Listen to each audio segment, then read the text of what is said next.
is Eyewitness News at 5:30. Coverage you can count on. A Massachusetts airport issues an apology after conducting a fire drill complete with smoke and flames on 9/11. And new details on a news alert. A potentially deadly virus is detected in another local town. Eyewitness News continues remembering 9/11 12 years later. Dozens of police officers from across the country made a stop right here in Rhode Island on the anniversary of the September 11th attacks. They're riding to raise money and awareness for the lives lost in the attacks, plus another young man who was allegedly killed by the Boston Marathon bombing suspects. Eyewitness News reporter Andrew Adamson joins us from Warwick now to explain. Doesn't matter if you're from New York City, Rhode Island, or somewhere else, chances are the tragic events of 9/11 had an impact on your life. It did for hundreds of police officers who are now riding in the memory of those who lost their lives on that tragic day. They pedaled hundreds of miles to be here, from Ground Zero in New York City up the Connecticut coast and into Rhode Island, making a pit stop in Warwick, all by bicycle to remember 9/11. Trying to comprehend what happened that day is the hardest thing. Even to this day, I can't even look at some of the footage of what happened and stuff. It just brings everything forward. Today is 9/11. It's not the Tour de France, it's the Tour de Force, an annual 9/11 police tribute ride.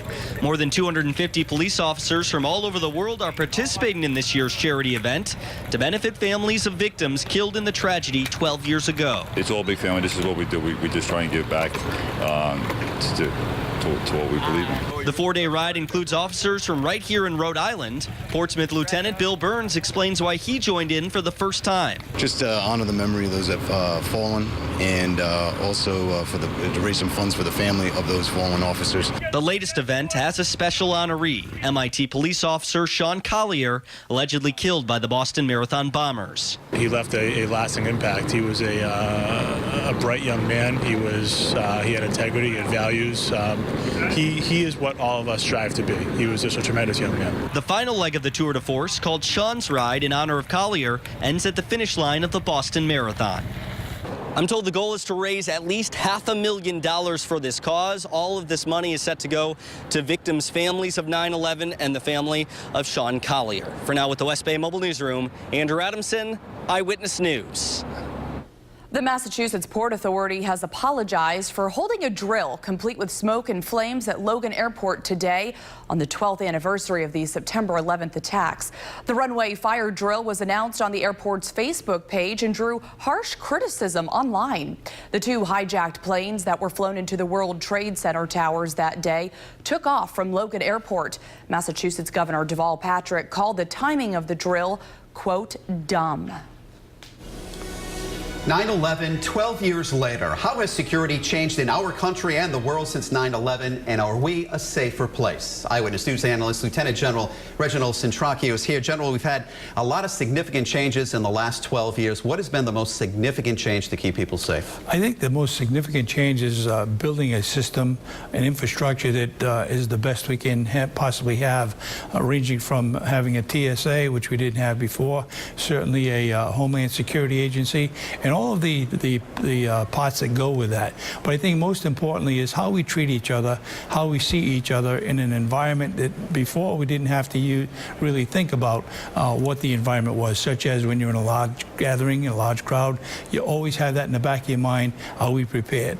We're seeing a growing membership of people in terrorist groups. Why has that occurred over the last 12 years? Well, I think it's a combination of perhaps a little public relations on their part to suggest that more and more people are joining their organizations. But I think all in all, there is probably some, but I don't think it's that significant that we already don't know that such things as Al-Qaeda and other organizations exist. We also had a problem with homegrown terrorists. How do we combat that? The end state is the same. You know, you end up in terrorism regardless of whether it's from another country, another organization, or an individual here. You have to deal with it. You have to be aware of your surroundings and know that we need to be right 100% of the time. They need to be right once, and our entire system is based upon that premise. Human factor is the area that we need more and more attention to be paid to. And quickly, General, it's the one-year anniversary of Benghazi. There was a car bomb attack there. This is going to continue. It is. I see no ceasing of that. I see that'll continue, not only in Benghazi, obviously, but across the world as we put additional security out for all of our embassies. The General has more on security in our country and around the world on our website, WPRI.com. And in Lincoln, members of the fire department came together today to remember the victims of the September 11th attacks. Fire officials bowed their heads in a moment of silence and read the firemen's prayer out loud during a short ceremony Wednesday morning. To see photos of today's ceremonies that took place at fire stations across the state, head to WPRI.com. Plus, America Remembers. Head to WPRI.com for a look at how Rhode Islanders honored those lost 12 years ago.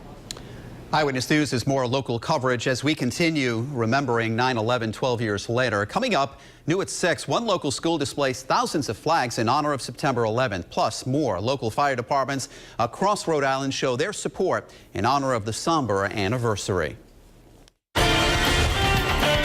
Now, here's Chief Meteorologist Tony Petrarca with your first forecast.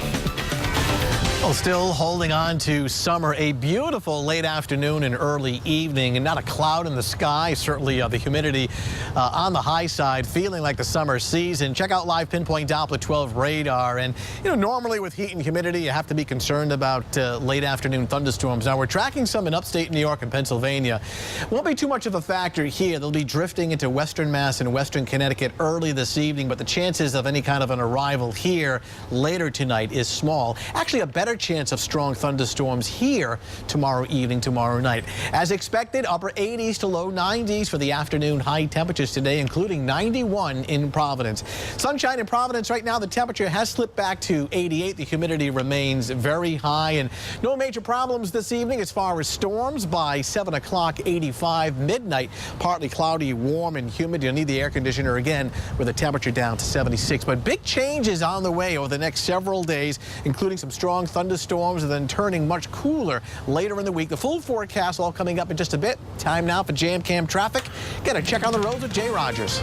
Heavy and slow traffic around Providence. We start in East Providence here, 195 westbound with delays from exit 1 at Seekonk all the way to 95. If you're traveling on 195 eastbound, that is looking busy to exit 5. Elsewhere, if you're traveling on the 610 this afternoon, moderate volume there to watch out for. 295, we're not hearing of much of the way of problems. Back out to the highways we go now. And as you're traveling here, 146 southbound, this is looking better by Mineral Spring Avenue, but still busy from Branch Avenue to 95.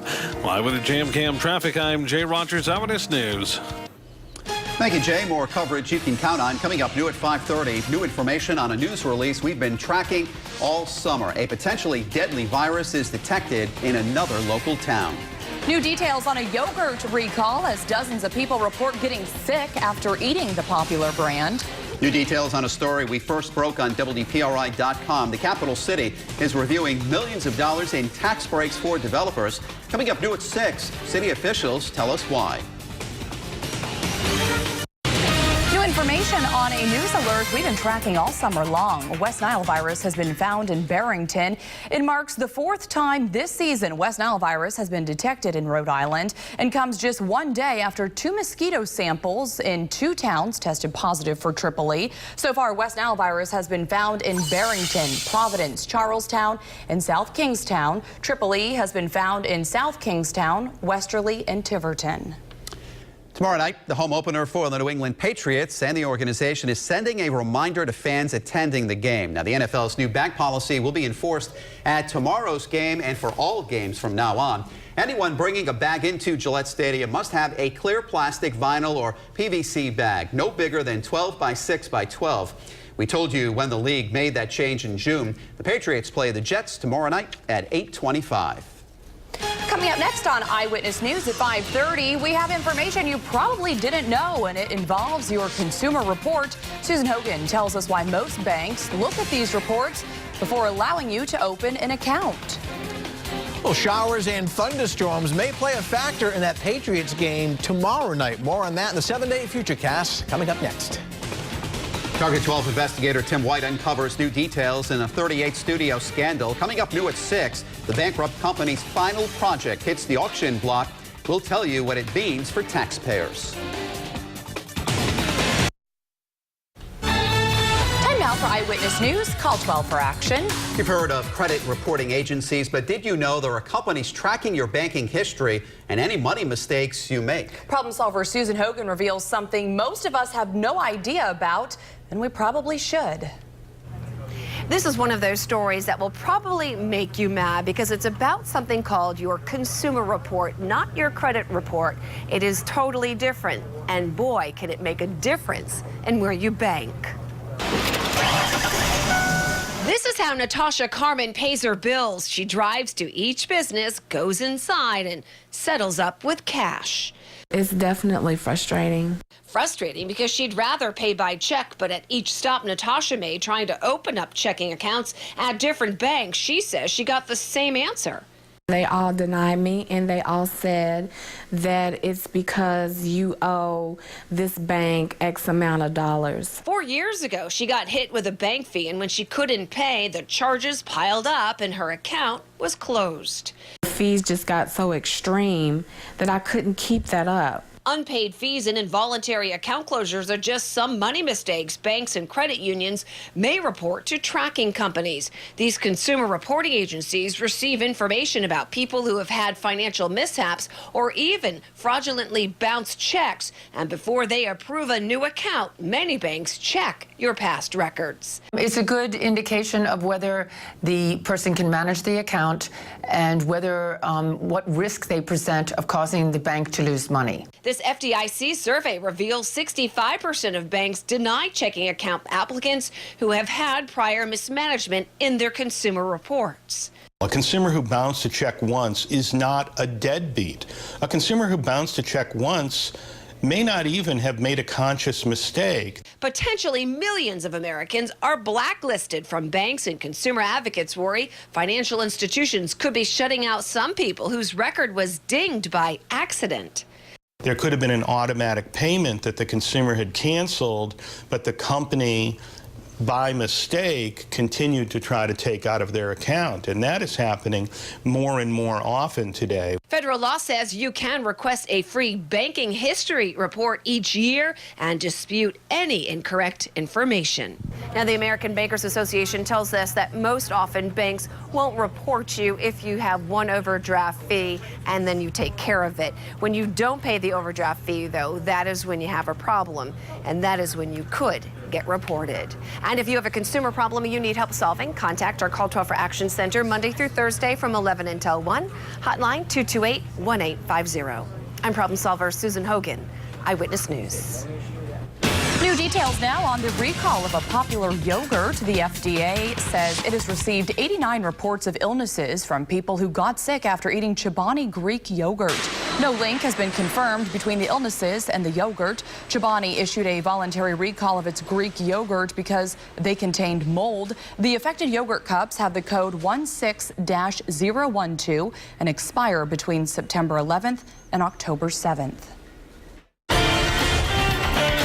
Now, here's Chief Meteorologist Tony Petrarca with your live Pinpoint Doppler 12 Futurecast.